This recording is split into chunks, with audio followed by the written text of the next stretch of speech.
आज जब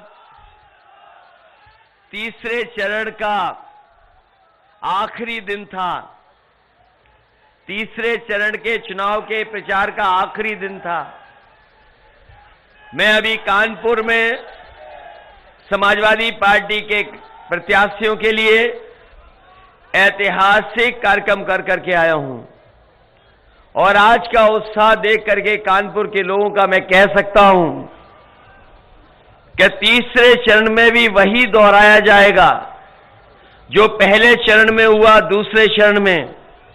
और मैं उन्नाव में जब पहली बार आया था, अभी कार्यक्रम किया था, तो मैं कह के गया था कि पहले और दूसरे चरण के बाद ही समाजवादी पार्टी और गठबंधन के लोगों ने और जनता के सहयोग से इतनी सीटें जीतने जा रहे हैं कि शतक लगने वाला है। वहां की जनता ने तो शतक लगा दिया है, तीसरे चौथे के बाद दूसरा शतक लग जाएगा और जब सातवें चरण पर चुनाव जाएगा तो आप देख लेना, भारतीय जनता पार्टी के बूथ पर भूत नाच रहे होंगे, जनता नजर नहीं आएगी। और ये बात मैं ऐसे ही नहीं कह रहा हूं, मैं ऐसे ही नहीं कह रहा हूं ये बात। इनके नेताओं के भाषण सुने कि नहीं सुने, और आप जाकर के दोबारा सुन लेना और अपने जीवन में जो परिवर्तन आया है 5 साल का वो आकलन करना। आप इनके नेताओं के भाषण अगर आप सुनोगे तो इनके जो छोटे नेता हैं वो छोटा झूठ बोल रहे हैं, जो बड़े नेता हैं बड़ा झूठ बोल रहे हैं, और जो सबसे बड़े हैं वो सबसे बड़ा झूठ बोल रहे हैं। याद है कि नहीं याद है, वो 15 लाख रुपए आपके खाते में आने थे। मोहान की जनता आप तो लखनऊ के करीब हो सकता है योगी जी ने भिजवा दिया हो आपके पास 15 लाख अकाउंट में। याद है कि नहीं याद है? और यही झूठ बोलने वालों ने कहा था कि नोटबंदी हो जाएगी तो उसके बाद भ्रष्टाचार खत्म हो जाएगा, काला धन वापस आ जाएगा।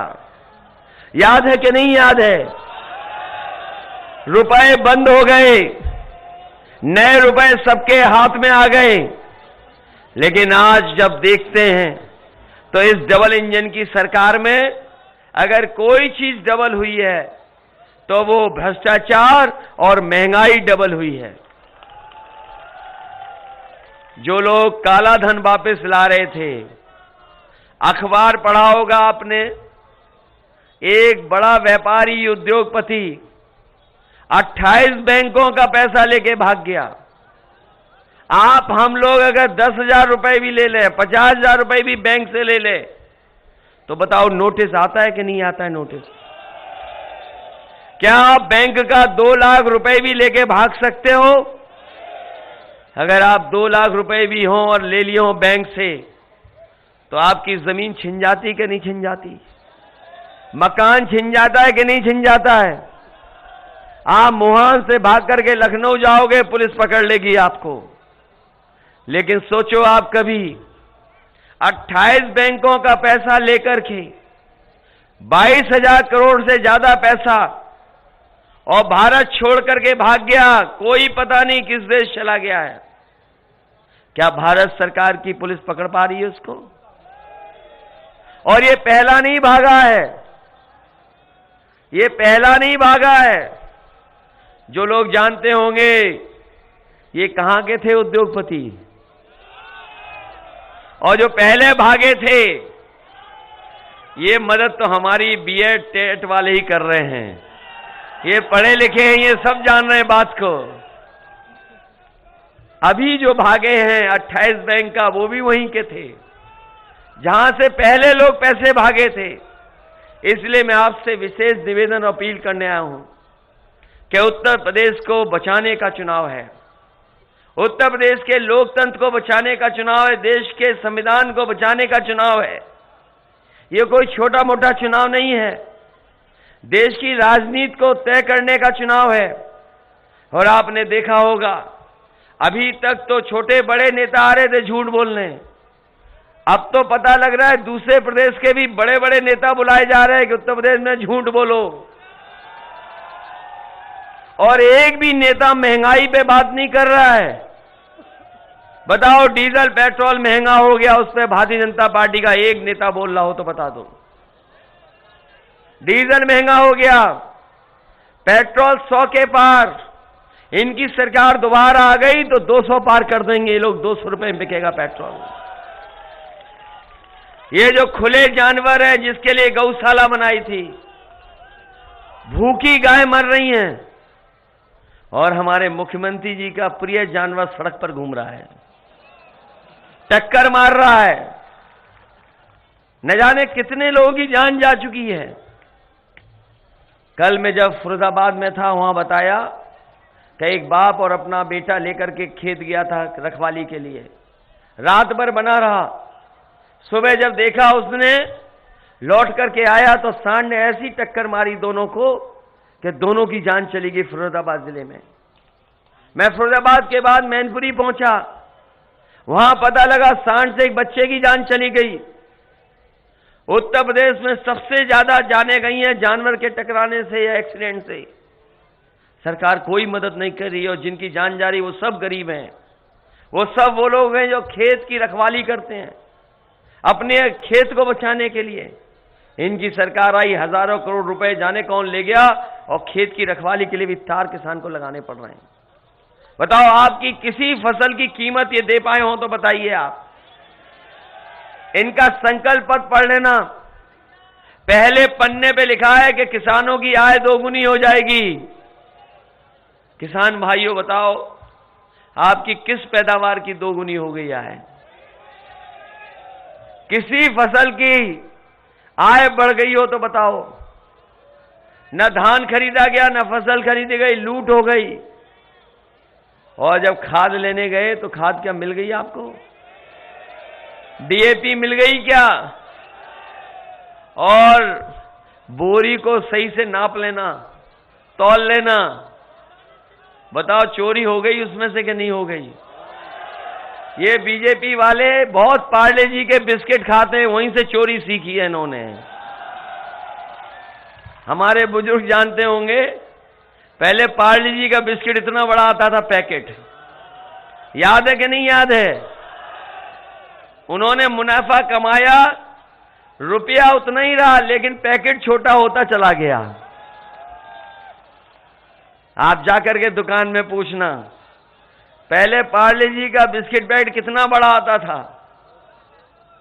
और जैसे जैसे उन्हें मुनाफा कमाना था, उन्होंने अपना मुनाफा कमाना नहीं छोड़ा, बिस्किट के पैकेट से बिस्किट निकाल दिए। वही भारतीय जनता पार्टी कर रही है। आपके खाद की बोरी से भी चोरी करने का काम अगर कोई कर रहा है तो भारतीय जनता पार्टी कर रही है। ये मुख्यमंत्री जी जो बाबा हैं, आजकल उनकी भाषा सुनिए कि नहीं सुनिए? भाषा उनकी सुन लो। वो दूसरों को कहते हैं कि हम 12 बजे सो के उठते हैं। हमारे बाबा देखो क्या क्या नजर रखते हैं। इसलिए नजर रखते हैं कि हम पड़ोसी हैं उनके। हमारी दीवार उनकी दीवार एक है, लेकिन हम भी धुआं उड़ता दिखते हैं। हमारे पत्रकार साथी लखनऊ के हैं, बताओ हमारा घर उनका घर एक दीवार है कि नहीं है? वो कह रहे हैं कि हम 12 बजे सो के उठते हैं। बाबा जी आपके लिए नहीं कह रहा मैं, आप चिलम पी सकते हो, केवल बाबा जी योगी नहीं पी सकते। आपके हमें कोई शिकायत नहीं है। सोचिए आप, बाबा मुख्यमंत्री जी कह रहे हैं हम 12 बजे सो के उठते हैं, लेकिन उनकी शक्ल देख लो आप। उनकी शक्ल पर किसानों ने और नौजवानों ने जो वोट डाला है, उनकी शक्ल पर 12 बज गए हैं। इसलिए भाषा बदल गई है। इसलिए भाषा बदली है कि किसान और नौजवान इस बार इनके खिलाफ है। किसान को खुशहाली रोक ली इन्होंने, इसलिए किसान इनके खिलाफ है। हम तो किसान भाइयों आपसे कह रहे हैं, आप अपनी मिट्टी की कसम खाना, नहीं तो ये जमीन भी बेच देंगे। अगर जमीन बचाना है तो आपकी अपनी मिट्टी की कसम खानी पड़ेगी। 3 काले कानून लाए थे जमीन छीनने के लिए, 3 काले कानून लाए कि नहीं लाए बताओ? 750 से ज्यादा किसान शहीद हो गए, सरकार ने सुनवाई नहीं की। 750 किसान, और उनको सोचो क्या क्या किन किन चीजों का सामना करना पड़ा। गर्मी आई वो नहीं हटे, बारिश में नहीं हटे, कड़ाके की ठंड पड़ी नहीं आई, कोरोना से ऐसी बीमारी महामारी रही, वो लोग वहां से नहीं हटे। 700 से ज्यादा किसान शहीद हुए, लेकिन किसानों ने अपना आंदोलन नहीं छोड़ा। और जैसे ही बीजेपी को पता लगा कि अब तो चुनाव कराना पड़ेगा पंजाब और उत्तर प्रदेश में, इन्होंने तीनों कानून वापस ले लिए। केवल वोट के लिए कानून वापस लिए हैं, केवल वोट के लिए लिए हैं। हो सकता है आने वाले समय में पता नहीं क्या करने लगे। इसलिए मैं आपसे कह रहा हूं कि इस बार किसान इन्हें माफ नहीं करेगा। इस चुनाव में किसान माफ नहीं कर रहा है, उत्तर प्रदेश से इनको साफ करने का काम करेगा किसान। और ये बीजेपी वाले कान पकड़ करके 700 से ज्यादा बार उठक बैठक लगाएंगे, लेकिन किसान इन्हें माफ करने वाला नहीं है। बताओ किसान भाई, माफ तो नहीं कर दोगे ने? और नौजवानों आप मत माफ करना।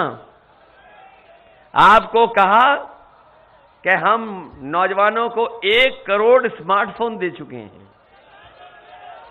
बताओ बाबा होकर के क्या कह रहे हैं आप?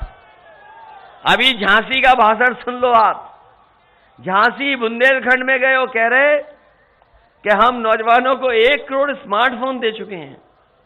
बताओ यहां मोहान के नौजवानों, तुम्हारे हाथ में अगर बाबा जी ने एक भी स्मार्टफोन दिया हो तो बता दो। न लैपटॉप दिया, और न जाने कौन सी टैबलेट देते रहे 5 साल। कौन सी टैबलेट दी इन्होंने?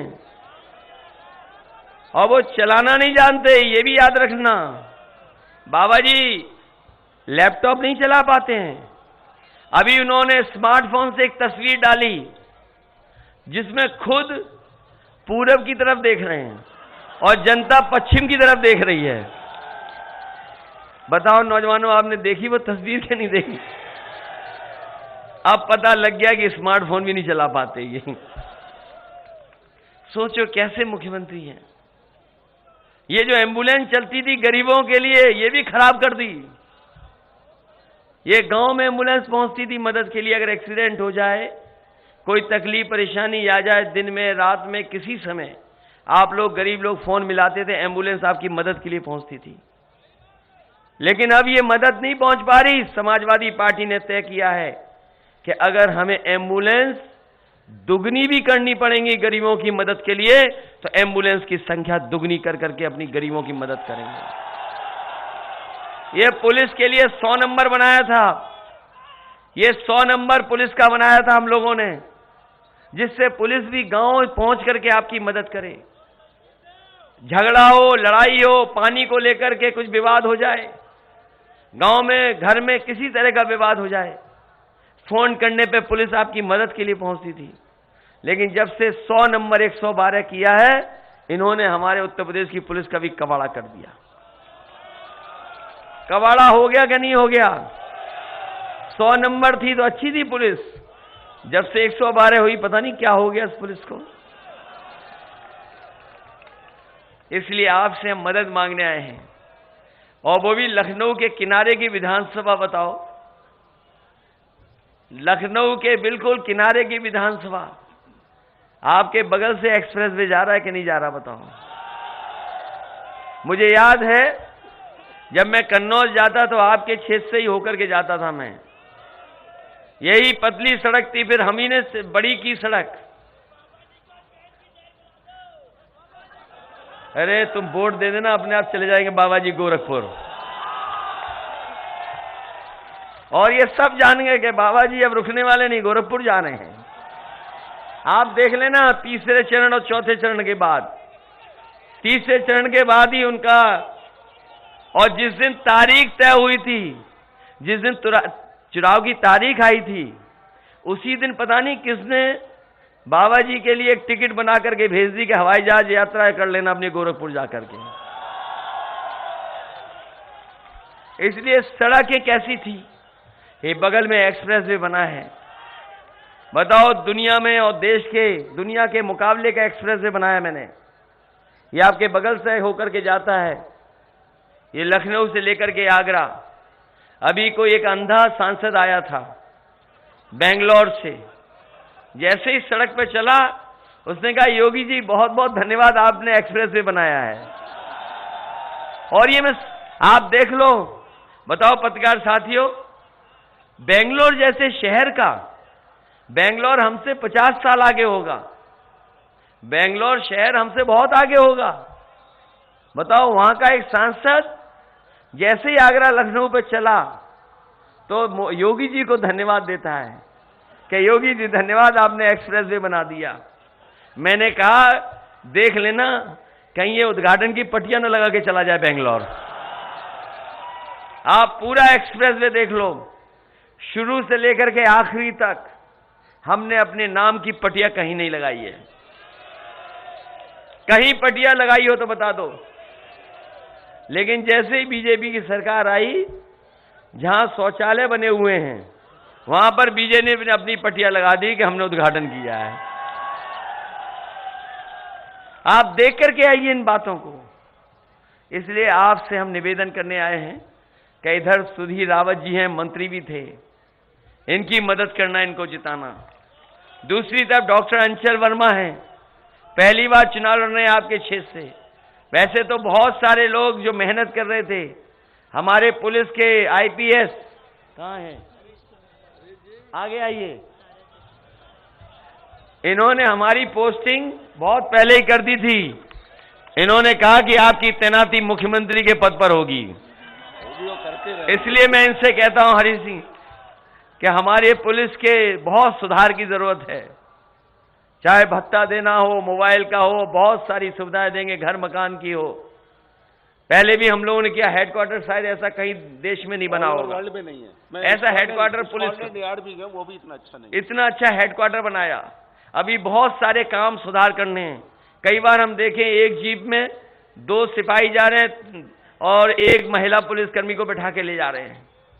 इसलिए हमने कहा है कि हमें अगर स्ट्रक्चरली अलग से करना पड़ेगा, महिलाओं की पूरा स्ट्रक्चर चेंज करना पड़ेगा, तो महिलाओं के लिए हम पूरा का पूरा पुलिस विभाग अलग से कर देंगे, जिससे उनकी समस्याओं का समाधान करें। और गाड़ी से लेकर के कोई इंतजाम करना पड़ेगा तो करेंगे। और 33% हमने आरक्षण देने को कहा है कि उन्हें 33% आरक्षण देंगे। ये हमारे टेट वाले हैं, ये बहुत परेशानी में रहे, नौकरी नहीं मिली है, इन्हें हम नौकरी देने का काम भी करेंगे। और हमने अपने मैनिफेस्टो में लिख दिया है, सरकार आते ही 2011 के बीए टेट की मदद होगी, शिक्षा मित्र की मदद होगी, 69,000 वालों की मदद होगी, और साथ ही साथ तमाम हमारे रोजगार सेवक से लेकर के और लोग हैं जो इस सरकार में नौकरी नहीं पा पाए हैं, बार बार परीक्षाएं रद्द हुई हैं, क्वेश्चन पेपर लीक हुए हैं और 11 लाख पद खाली हैं। मैं अपने नौजवानों से कह के जा रहा हूं कि 11 लाख पद जो हैं वो भरे जाएंगे। अपने नौजवानों को नौकरी और रोजगार देने का काम समाजवादी सरकार में होगा। जो गर्मी निकाल रहे थे उन्हें हम कहना चाहते हैं कि पिछले कई दिनों से फौज की भर्ती नहीं लिखी है, कई लोगों की उम्र बढ़ गई है, उम्र में छूट नहीं मिल रही है। समाजवादी सरकार आएगी तो उम्र में भी छूट देकर के पुलिस और फौज में भर्ती निकालने का काम हम लोग करेंगे, उन्हें नौकरी देंगे। इसलिए जो गर्मी निकाल रहे थे, मैं ये मान लूं कि मुहान से भारतीय जनता पार्टी और गर्मी निकालने वालों की भाप निकाल दोगे।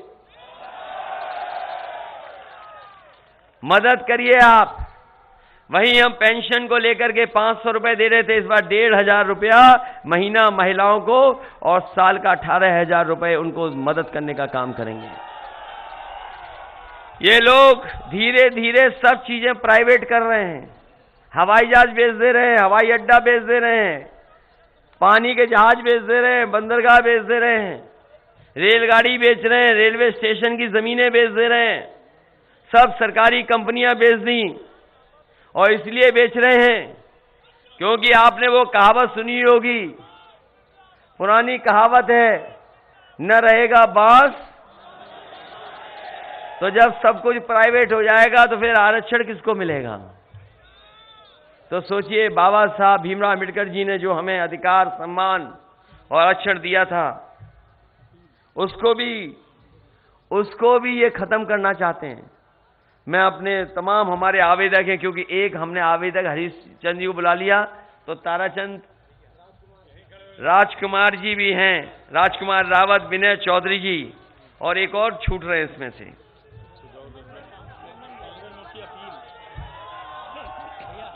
इसलिए मैं सबसे निवेदन कर रहा हूं कि हमारे जितने साथी हैं इस चुनाव में हमारी मदद करिए, क्योंकि रईस जैसे के अलवी साहब भी हैं, क्योंकि ये सरकार बनाने का चुनाव है।